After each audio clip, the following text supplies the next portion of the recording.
Motion వెళ్ళిన తర్వాత మలద్వారం దగ్గర చీలినట్టు నొప్పి వస్తుందా? అయితే అది ఫిజర్ అయ్యి ఉండవచ్చు. అసలు ఫిజర్ ఎందుకు వస్తుంది? నమస్తే, నా పేరు doctor Gurugubelli Venkatesh, general surgeon, Disney health clinic, Srikakulam. సాధారణంగా ఈ చీలిక ఎందుకు వస్తుంది అంటే మనం ఎక్కువసార్లు మోషన్ వెళ్ళడం వల్ల కానీ, లేదా అంటే ఎక్కువ రోజులు వెళ్ళకపోవడం వల్ల లోపల ఫేకల్ మ్యాటర్ గట్టిపడి మోషన్ వెళ్ళేటప్పుడు మలద్వారాన్ని చీల్చేస్తుంది. ఈ చీలిక వచ్చిన తర్వాత మల విసర్జన తర్వాత చాలా నొప్పిగా ఉంటుంది. ఈ భరించలేనటువంటి నొప్పి వలన చుట్టూ ఉండే స్ఫింక్టర్ అంటే కండరాలు కూడా బిగుసుకుపోతాయి.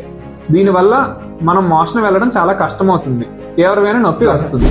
ఫిజర్ లక్షణాలు ఏంటి అంటే మోషన్ వెళ్ళిన తర్వాత తీవ్రమైన నొప్పి, మంట, లేదంటే దురద, రక్తం చుక్కలు పడడం. దీనికి మెయిన్ చికిత్స ఏంటి అంటే లైఫ్ స్టైల్ మాడిఫికేషన్స్ చేసుకోవాలి. అంటే కాన్స్టిపేషన్ తగ్గించడానికి నీరు ఎక్కువ తీసుకోవాలి, ఫైబర్ రిచ్ డైట్ తీసుకోవాలి, తర్వాత డాక్టర్ మీకు ప్రిస్క్రైబ్ చేసిన ఆయింట్మెంట్ పెట్టుకోవాలి, సిడ్జ్ బాత్ వాడుకోవాలి.